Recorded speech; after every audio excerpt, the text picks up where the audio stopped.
Thank you very much. So the example that I used during my session about flying an airplane included the portion of skill building.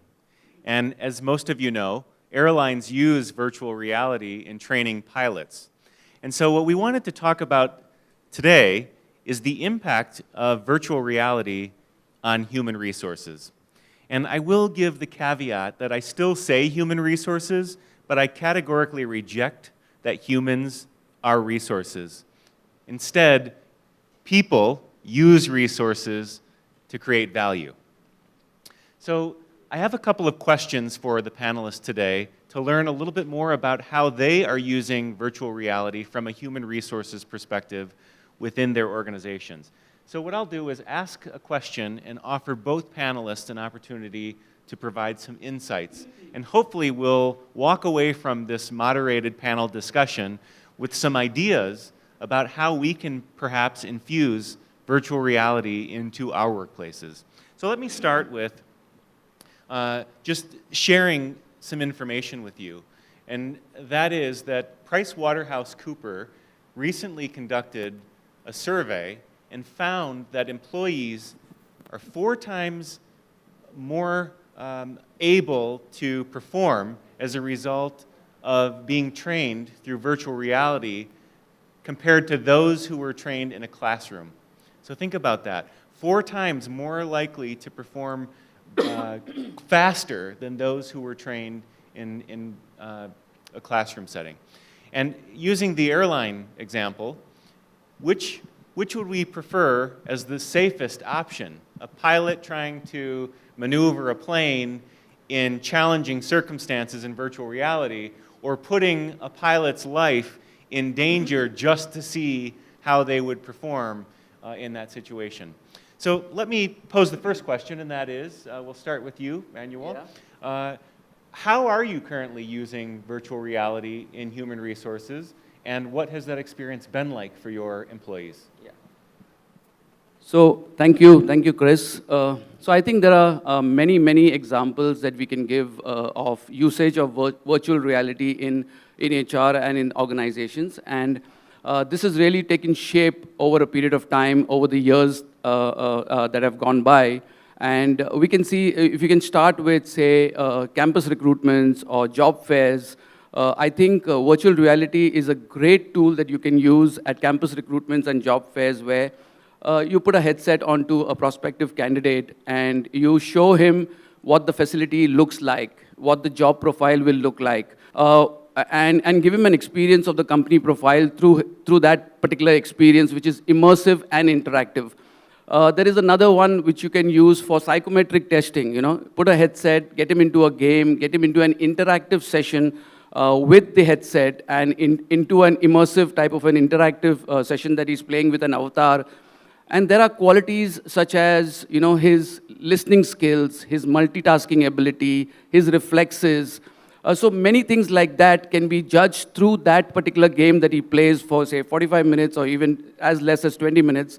And you can understand what those gaps are and where does he need to develop. Should we hire or not hire this candidate? Another example could be around induction and orientation, where we can use VR for that. And considering that we are mostly everybody joins remotely, we don't need to get physically people down for a common induction.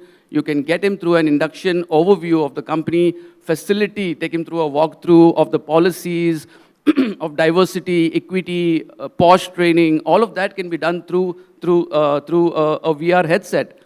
And just to extend that question, maybe things like even training. I think L&D training, capability training, is best done through VR. I mean, it's at a very elementary stage right now, but there is big scope for this. So look at training like sales training.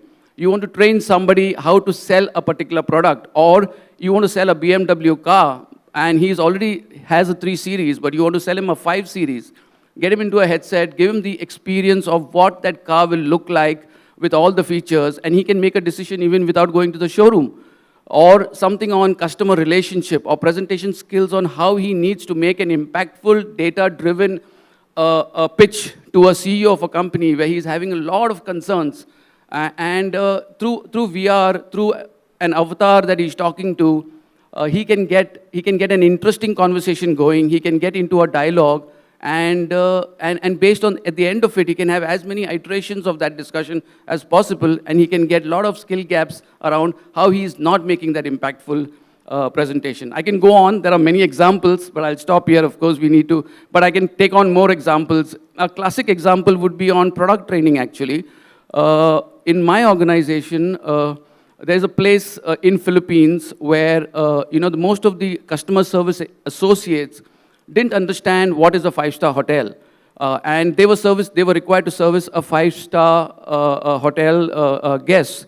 So we created a virtual reality experience for them where they put onto the headset, and part of their product process training, they actually experienced what a five-star hotel looks like, a walkthrough right from ground floor to the top floor of the hotel, understood what the rooms look like, what the bathroom looks like, what are the taps when people complain about, what is seaside view, what is the gymnasium looking like, what are the sports facilities, what are the other amenities that he can get. And this associate, without even going to a five-star hotel, because of that VR experience, was able to service the customer in a classic, much better way than before. So these are some examples. We can go on, but I'll stop here, yeah. Thank you. Right. So let me start by saying that I'm a very simple person. And I love mountains, I love oceans. And my reliability on technology sometimes is limited as a person. In our organization, we have not started using virtual reality right now. That being said, it is not because my organization believes that we are against it, but we have been successfully using augmented reality within our premises. And Choitrams, as an organization, it is into retail. We have supermarkets. We are into FMCG, right? There's a sizable amount of workforce which is blue collar in our organization, approximately 73%. We did think about whether or not to implement VR. One challenge that we faced at that particular point in time was, does it affect people negatively from a health perspective, is one thought that came to our mind. I saw your presentation, Christopher. There's so much of content that you have provided for this session, right? And I think in global scheme of things, when we look at what VR is doing in today's time, and there are some exceptionally good things, but a lot of emphasis is on building functional competence and not behavioral competence at this particular point in time when we talk about virtual reality. Virtual reality in many ways can create small training bites for you at this particular point in time. But when we look at assessing a person in a behavioral competence perspective, I think human element is very important. Sometime back, Christopher, when you were speaking, you were mentioning about how people really wanted to come back and work together. There are so many people sitting in front of me. Allow me to tell all of you guys that I love sitting over here rather than sitting in my office wearing a VR set and looking at you, right? And it's an amazing feeling coming back in front of live audience after 2 years. This cannot be exchanged by anything. And when we also talk about behavioral competence, sometimes it requires you to cross boundaries in a session, in a training session, where you can speak to your trainer can probe you into things that are beyond a defined parameter of a training session, right? But when you talk about virtual reality, it's a coded element. It is defined by certain parameters, and if any trainee has a question beyond what they think they see, it is still limited. Is there a long way to go from a VR perspective? Absolutely, yes. But yes, it is at this point in time very limited to functional competence. In my organization, a lot of emphasis is laid on behavioral perspectives, and I personally believe that there are limitations as far as VR is concerned. So that's where we are. But augmented reality is not very different, okay? And VR has actually cropped out from augmented reality. So that's where we are at the point in time. And as we go ahead, as we have further more questions, this is just to set the base for now. And I look forward to receiving more questions from you on this. Great, thank you. It strikes me that virtual reality is not just an important function or feature to use to appeal to the hearts and minds of people in the workplace, but in all aspects of life. So for example, at Rotary International, of course, the organization does its work through the contributions of generous donors around the world who give freely of their time and their money to make the world a better place. And I'm reminded of a quote from Maya Angelou that people will not remember what you said, people will not remember what you did, but people will always remember how you made them feel. And so virtual reality is a tool to create an experience where people can feel something. And to the extent that they have a reaction to that experience, they're much more likely to be engaged in a call to action. In other words, to do something as a result of being through that experience.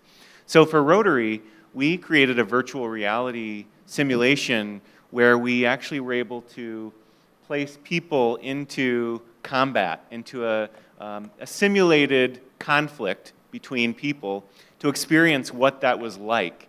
And unfortunately, we're seeing this happen in the world today between Russia and Ukraine. And without having to put people in harm's way to understand what that experience is like, these folks were able to put on a headset and feel what that experience was like. Not just through visual stimulation, but audio and sense of touch. And so it's very, very impressive to me how this works. In addition, just the other day I was shopping online. Prior to the pandemic, I spent most of my time living at my desk in the office. And when we went to work from home, I found myself spending most of my time at home. And I, like many people, decided I need to change the way this looks if I'm going to have to spend so much time here and look at it so much. So I was shopping for a marble stand, and the company that I was shopping at offered augmented reality shopping experience. And I thought, well, that's very interesting. So the difference between augmented reality and virtual reality is that augmented reality uses real life in addition to the virtual component. So you're marrying the two. And in the shopping experience, what I was able to do was see what this piece of furniture, virtual furniture, looked like or would look like in my living room. So it took a photo of my actual real-life living room, and it created virtual furniture so that I could see what that was like. I'm wondering if you can share, just briefly, a story or two about how virtual reality compelled people to feel differently and, as a result, do something differently. So I think, Chris, you used a very classic example, and whatever you said, let me just expand and build on that. So of all that you learn, after 2 weeks, what you remember is only 10% of what you read, 20% of what you hear, and 90% of what you do, exactly echoing what Chris just now said. And that's the retention that you will experience when you go through a virtual reality learning versus a classroom or an e-learning. So that's the big thing. The other thing, what Chris also talked about, the PricewaterhouseCoopers study that was done, and it said that the time for learning, VR learners learn faster. And of course, I also agree with Kunal that it's not yet developed there. But virtual learners do learn faster. They learn, we save 69% more time when we do classroom training versus the VR training. There is 33% more saving in time when you do VR training versus the e-learning training. So those are statistics to show that VR does have its advantages, but maybe we have not arrived as yet. Maybe it's not time as yet for organizations to just grapple it and go with it full steam. And of course, to Chris's example about the shopping experience through QR codes, classic examples are, you see holograms in restaurants nowadays flashing on your table with menus, and you click on the menus, you can see what the food looks like. What a lovely experience for you to know what exactly you want to order because you know what the food looks like. Or you just scan a code and you get the menu and you order it, and after that you pay directly from there itself. So what a lovely example of augmented reality we have. And then in organizations too, when you come for registration, people are just walking into your organization, say, for interviews, You have a QR code, helps the employee extract the QR code, register online with all the basic details that he wants, and it goes straight into the system, into the HRI system. Or if he wants to, if he joins the organization and wants to do induction formalities, there is a QR code, you scan it, you do your induction formalities through that. Or in an organization, you want to change careers and you want to understand what job roles are good for you at a horizontal level, at a vertical level, scan a QR code, you get that information. So I think QR codes have, augmented reality has really helped us in a long way. And just to extend those examples a little further, I was in London a month back. I went to a showroom and they gave me those Ray-Ban glasses to put on. And I was so amazed that you could hear music through those glasses. You know, it's actually replicating, substituting your AirPods and other forms of music that you would listen to. And as I was interested and chatting more with this guy, he says there will be a technology one day when through augmented reality, you will get your Google Maps. Today you see it on the dashboard of your car. Tomorrow you will see it on your glasses, where the Google map will tell you, this is the right you take now. You will see the digital display there. And that's, I think, a great evolution of augmented reality. And what surprised me more was, as we spoke, he was so knowledgeable. He said that, you know, one day when you are talking to, you meet a stranger, but you said, you say to yourself, I have seen this guy somewhere, I know him. How do I understand what's his name? Who is he? And that's when you ask, like Siri, you ask the spectacles, who is this guy I'm looking at? And the software will throw up his Facebook profile on your spectacle display. And how amazing is that for you to get to understand who is the person, you have met him before long back, you don't know his name, you're embarrassed. And here is a great example, a great, assistance for you to actually go up to him and say, hi, you're so-and-so from so-and-so company, and spare that embarrassment. So I think these are great examples, and as we develop, I think we are just on the tip of the iceberg of AR and VR, and there's lots more to come. And I think AR is just emphasizing your real world and giving you a unique experience of an extended world that you would like to see. Couple of things that I can think of, because we have tested virtual reality, to try and see if we can implement it within our organization. And one thing that I totally agree with you, Manuel, where it gives people an opportunity to try and see if any kind of job rotation is required within the organization. You get an opportunity to see and feel, what other jobs look like. Okay, you can get into a situation and you can ask yourself, is this for me, right?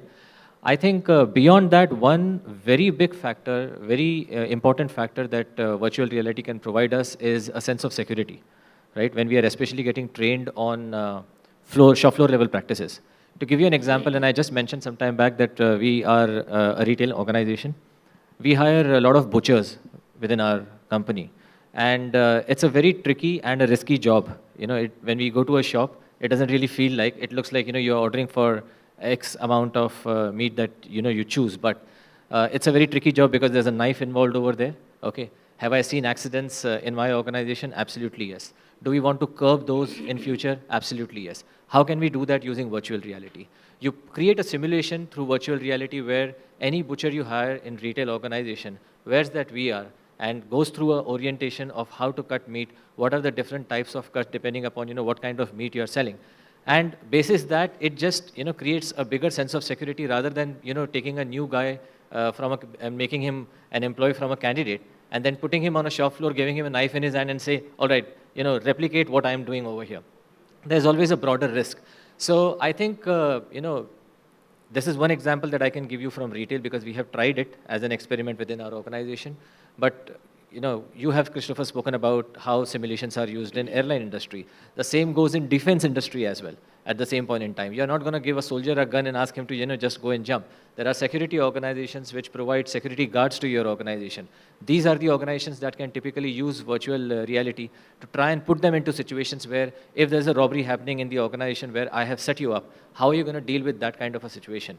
And I think from that perspective, a sense of security is, I think, a very good first step to provide an employee within the company using virtual reality. Great, thank you. I remember the days when e-learning was the big buzz. Everybody was talking about changing from classroom-based learning to e-learning.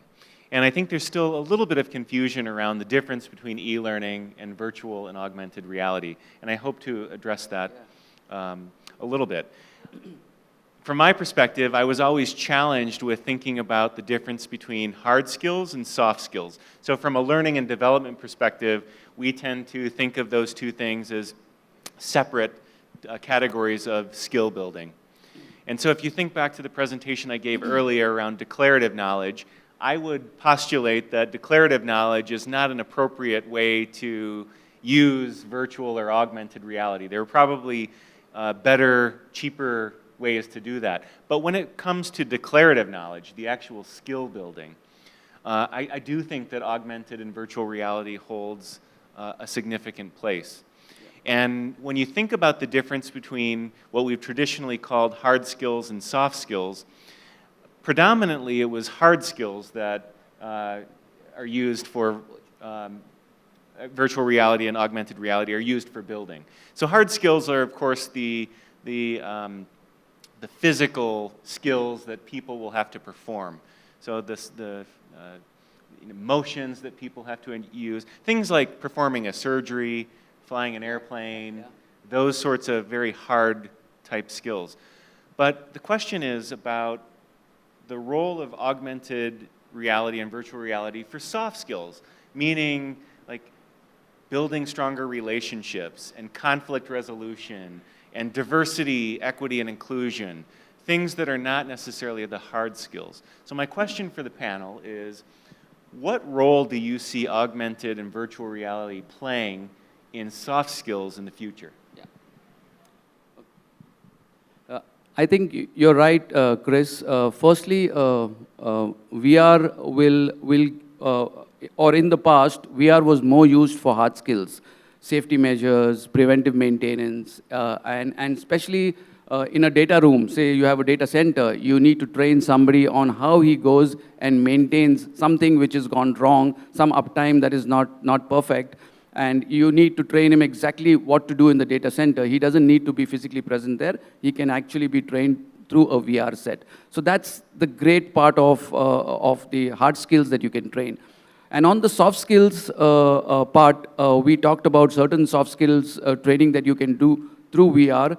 But the advantage of doing VR of doing soft skills through VR is that employees will be more confident and that's what is actually studied and actually tabled as a finding, that people who go through VR learning will be more confident in their approach towards post-learning. And they will be able to practice what they learned much better than what they would have done through e-learning or through classroom learning. Because there is sometimes a wealth of information leads to poverty of attention.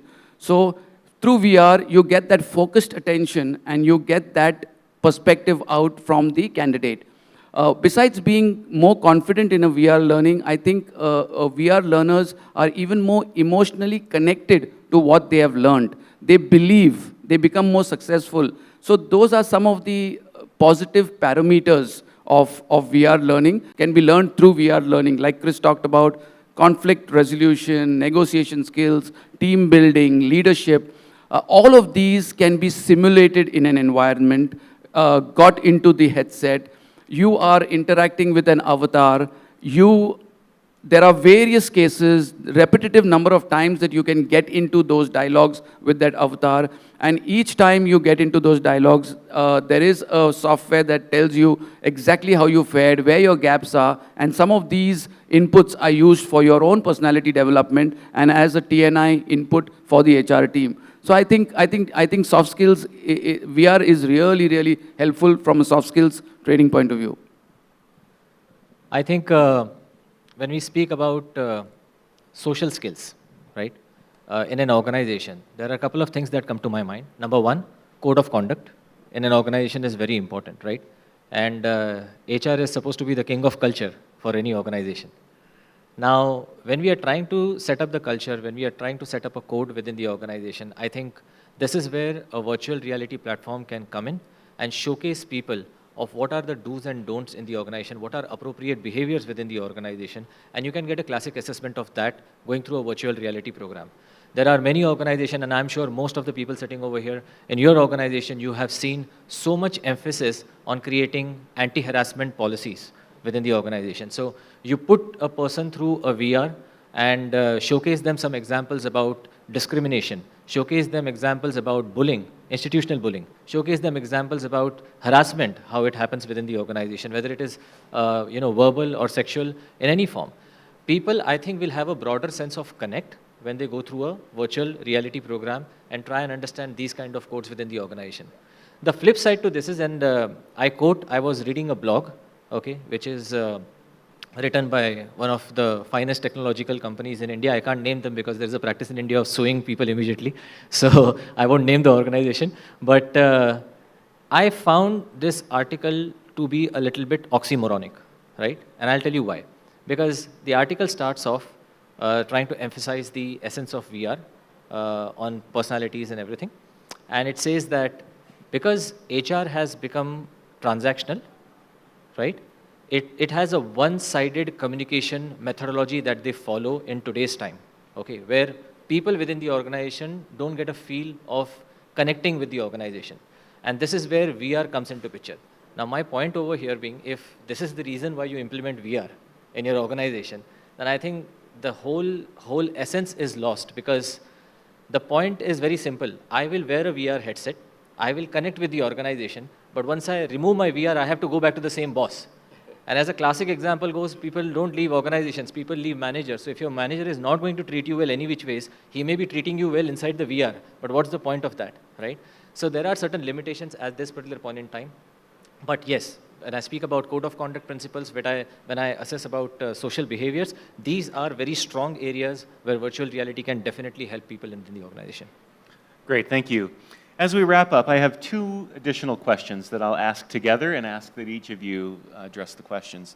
The first one is, it's been great discussing virtual and augmented reality, and it sounds glamorous, and I see no downside to any of us using it. But surely we're not considering the entire picture.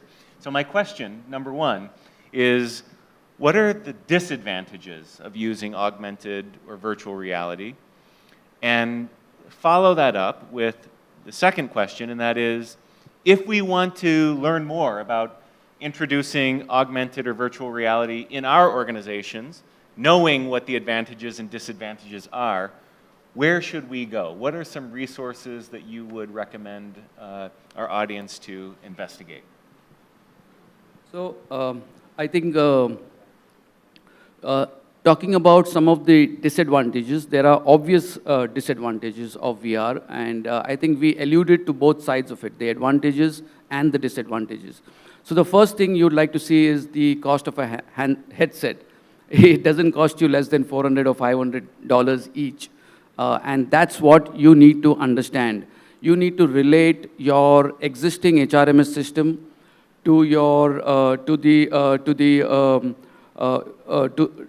the other e-learning platforms that you have and all the other methodologies that you have, like videos, etc., and then do a analysis to say, do I really need VR in the organization? Is it really adding value over and above what I currently have? Is it giving me the value? Is it giving me the ROI? Is it cost beneficial? I think that's the first question you need to ask yourself.